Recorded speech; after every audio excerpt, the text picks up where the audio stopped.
also provided everybody with a copy of The Rise of FEMA, the bill H.R. 645, and a pocket constitution.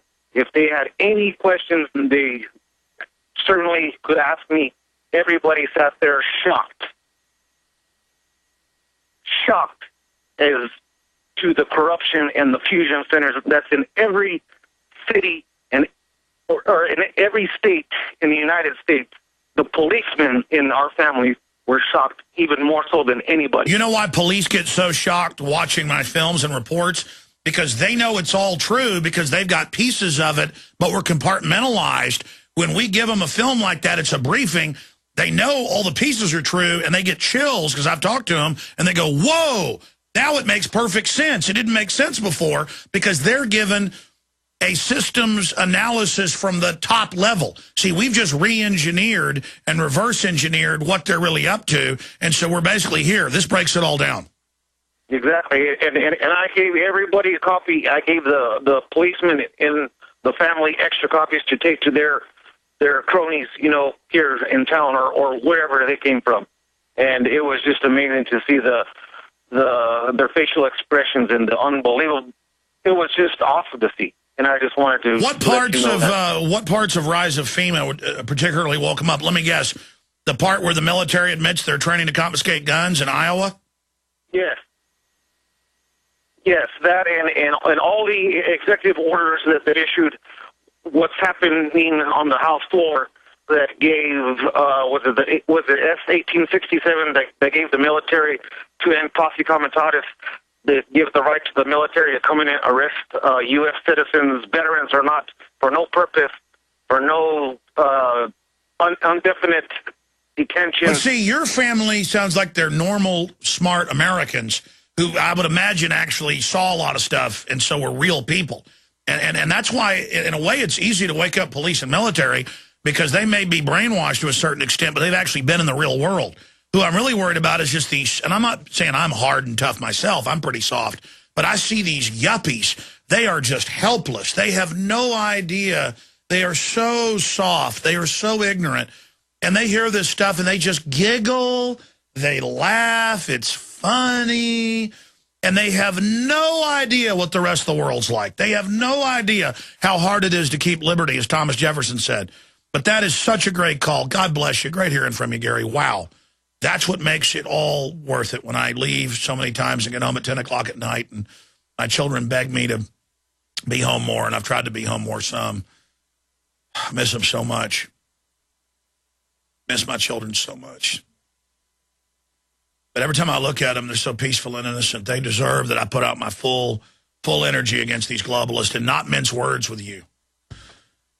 Now, again, we've got to stop thinking it's impolite to tell the truth and freak people out. I saw some old family friends the other night. I was picking up some food at a restaurant at about 9 o'clock at night, and I saw some family friends. And, well, family friends. They were actually family friends of my wife's family, but I've met them at events and things 4 or 5 times over the years, been to their house for dinner. One of the guys pretty famous, actually. He was involved in the whole Mujahideen thing against the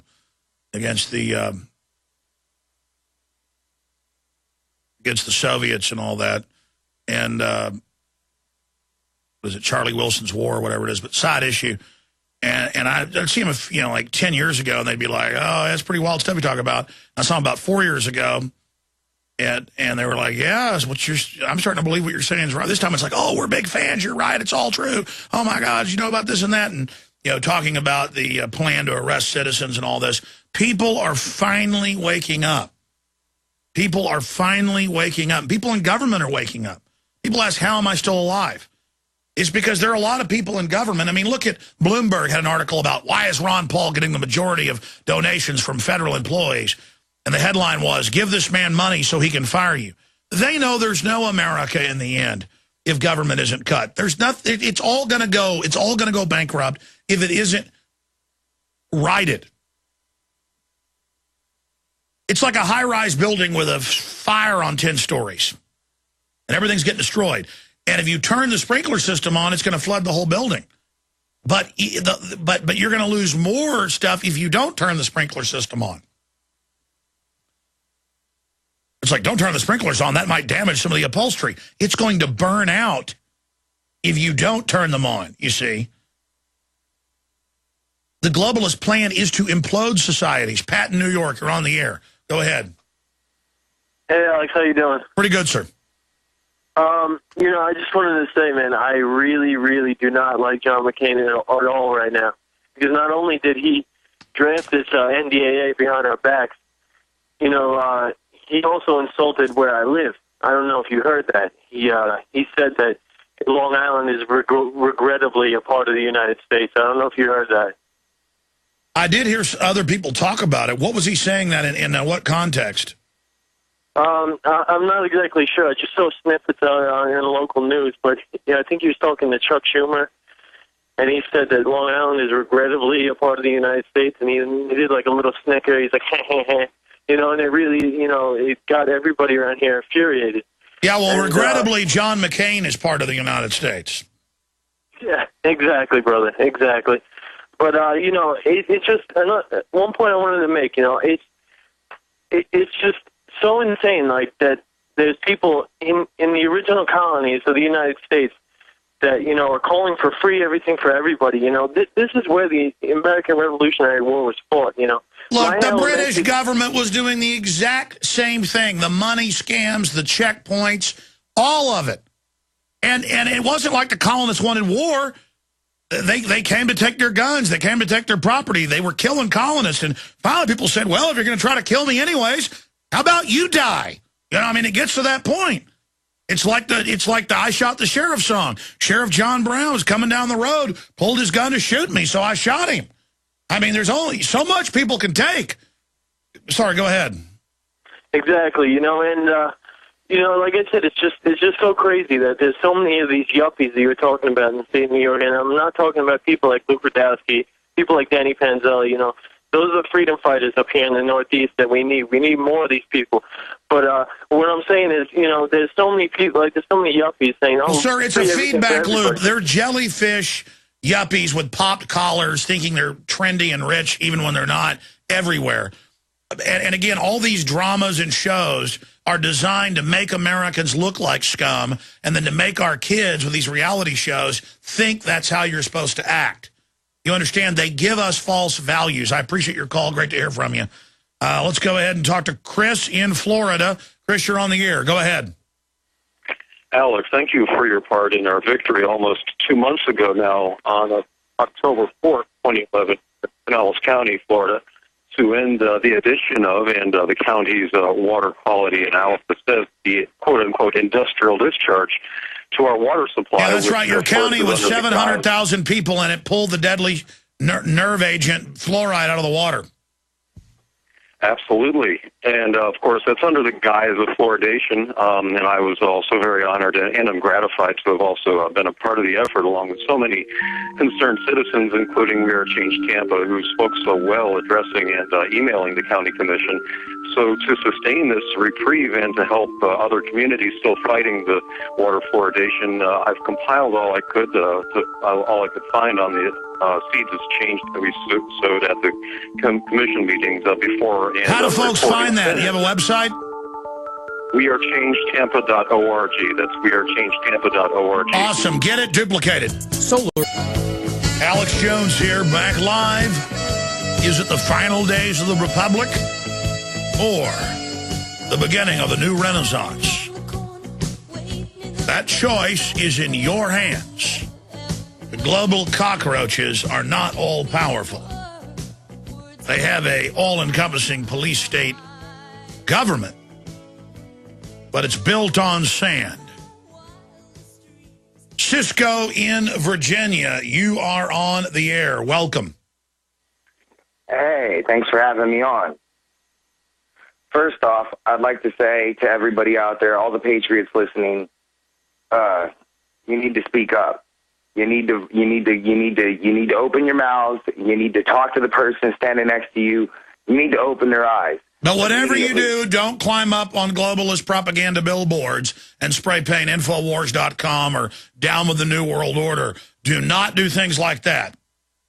Oh, the New World Order is already beaten. You've seen to that. Thank you, Alex, for doing that. Oh, I've done no such thing. Perhaps the tens of millions that are awake will defeat it. But, it's only a matter of time if we take action. History shows that. No amount of junk and high-tech garbage is going to do that. The globalists are just basically hugging onto that like a small child with their little toy or something to keep them safe from monsters. But go ahead and make your point. Sorry. But you've gotten the ball rolling, Alex. See, here's what everybody seems to be missing. Whether you're liberal, Democrat, Republican, whatever the case may be, truth is truth. And you know when you're speaking truth because you get the chills. You understand. You can feel it. It's not something that can be given to you. It's not something that you can be taught. No, we have a survival instinct. We also have spiritual discernment once we turn towards the truth. And you're right. They make it all liberal, conservative, all about this spectacle of fighting. Because if it was one dictator or one group, we know who it was. Instead, it's the Democrats will fix it. The Republicans will fix it. And the whole leadership is the exact same group. And people, listen very carefully. Regardless of whether or not Ron Paul gets the nomination on the Republican ticket, Ron Paul is our candidate, period. If you want him to be president, write his name on the ballot. But regardless, he's educating literally hundreds of millions right now. He's shifting the debate. It's victory. By him running, win, lose, or draw, it's winning. Taking action, facing up, getting in the arena is winning. Period. Period. I appreciate your call. Let's talk to, who's up next here? Let's talk to John in Maryland. John, you're on the air. Hello. Yes, sir. It's good to talk to you, Mr. George. Very good to talk to you. I am with his New World Order, and we think you are very troublesome. You're a very troublesome man. It's very, very inconvenient to us. A very inconvenient... Yeah, I figured this was a joke phone call. Hello, General Drago. You have been doing well. Soon the Americans will be under the world government. Yeah. No, what are your orders, comrade? Just mess around. Just wanted to say that I enjoy your show, and get to hear it at least every day. Just want to talk to you also about, I know you had Dave Mustaine on recently. Yes. Have you ever heard, he has an album, Endgame. That's the new one out, right? No, Endgame is the last one. He's got another one out called 13. And yes, I have heard of Endgame. Okay. There was actually another band that came out with the same name along those lines. It was Rise Against. And they're a really good band. They had a lot of anti-New World Order messages in there. So it's definitely worth checking out as well. Have them on your show. Whatever. All right. Yeah, that was it. All right, I appreciate your call. Good to hear from you. Yes, I know about Endgame. Megadeth's last album is named after my film Endgame. We've had Dave on to talk about it. Not tooting my horn, but it shows the success of taking action. It shows how ideas just keep, like ripples in a pond, going out. That's what scares the globalists, because they know nothing can defeat tyranny like truth. And they know if you carry the ball for truth, you're going to have victory. Even in persecution, you have victory. Ronnie in Texas, go ahead. Thank you, sir. Hey, I just wanted to say we can all join the Ron Paul revolution with grassroots activism online. Just type in phone, PHONE, .ronpauls2012.com, and there we can all learn how to just phone from home to help bypass those shamefully scheming media hucksters to speak. Also provided everybody with a copy of the Rise of FEMA, the bill HR 645, and a pocket constitution. If they had any questions, they certainly could ask me. Everybody sat there shocked as to the corruption and the fusion centers that's in every city and or in every state in the United States. The policemen in our family were shocked even more. And that's why, in a way, it's easy to wake up police and military, because they may be brainwashed to a certain extent, but they've actually been in the real world. Who I'm really worried about is just these, and I'm not saying I'm hard and tough myself, I'm pretty soft, but I see these yuppies. They are just helpless. They have no idea. They are so soft. They are so ignorant. And they hear this stuff and they just giggle. They laugh. It's funny. and they have no idea what the rest of the world's like. They have that and all the executive orders that they issued, what's happening on the House floor that gave, was it S-1867 that gave the military to end posse comitatus, that gives the right to the military to come in and arrest U.S. citizens, veterans or not, for no purpose, for no undefinite detention. But see, your family sounds like they're normal, smart Americans who I would imagine actually saw a lot of stuff and so were real people. Exactly, and I gave everybody a copy. I gave the policemen in the family extra copies to take to their cronies, you know, here in town or wherever they came from. And it was just amazing to see their facial expressions and the unbelievable. It was just awesome to see. And I just wanted to. What parts of Rise of FEMA would particularly woke them up? Let me guess, the part where the military admits they're training to confiscate guns in Iowa. Yes. Yes, more so than anybody. You know why police get so shocked watching my films and reports? Because they know it's all true because they've got pieces of it, but we're compartmentalized. When we give them a film like that, it's a briefing. They know all the pieces are true, and they get chills because I've talked to them, and they go, whoa, now it makes perfect sense. It didn't make sense before because they're given a systems analysis from the top level. See, we've just re-engineered and reverse-engineered what they're really up to, and so we're basically here. This breaks it all down.